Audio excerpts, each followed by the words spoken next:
Début de match assez équilibré. Et puis ensuite, dans la deuxième partie de cette première mi-temps, Florac va prendre le dessus assez logiquement, Lucas.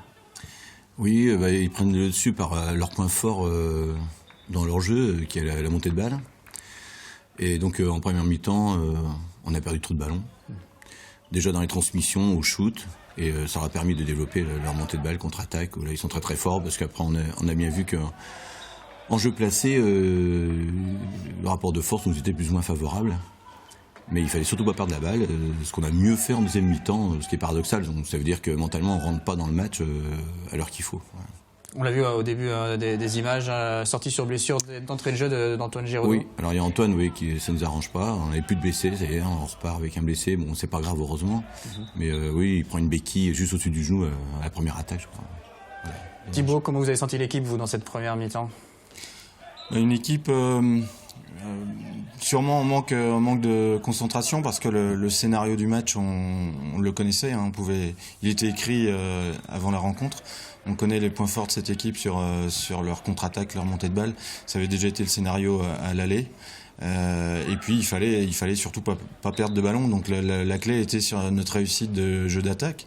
Et c'est là où on a grandement peiné sur les 30 premières minutes, quoi. 16-8 à la mi-temps pour Florac. On va voir les images de la deuxième mi-temps. Maintenant, alors, avant de ça, les mots du coach à la mi-temps, ça a été quoi? Les mots du coach, ça a été de s'appliquer surtout dans tout ce qu'il y a à faire, hein, de prendre le meilleur choix possible au shoot, de s'appliquer au shoot, parce que quand on arrive au shoot, c'est pas fini. Le plus dur, c'est de mettre la balle au fond. Et d'assurer les transmissions, et puis de jouer. Moi, j'estimais qu'on n'avait pas suffisamment joué. Ça manquait de dynamisme, d'engagement, etc. Et puis après, il y a eu le mot du capitaine sur le plan mental, qui les a un petit peu remué, donc c'était très complémentaire. Et en fait, c'est vrai qu'en deuxième mi-temps, on a eu une autre équipe, des Marines, et on finit à -4. Bon, on peut dire c'est dommage. Maintenant, est-ce qu'on a été capable de faire deux mi-temps identiques? On sait que eux, ils ont peut-être levé le pied, nous, on a forcé un peu plus, c'est ce qui a réduit l'écart. On va voir les images de la deuxième mi-temps. Vous avez senti, vous, Thibaut, que Florac a un peu levé le pied, oui, dans cette deuxième période? Pas forcément.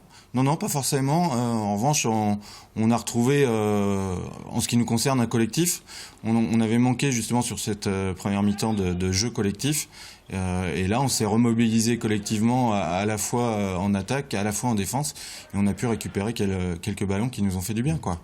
Avec une belle remontée au score dans les dernières minutes, puisque vous êtes mené 27-18 à 10 minutes de la fin, 26-18 à 10 minutes de la fin, et le score final est de 29-25. Vous finissez à -4, c'est-à-dire que sur la deuxième mi-temps, vous l'emportez 17 à 13.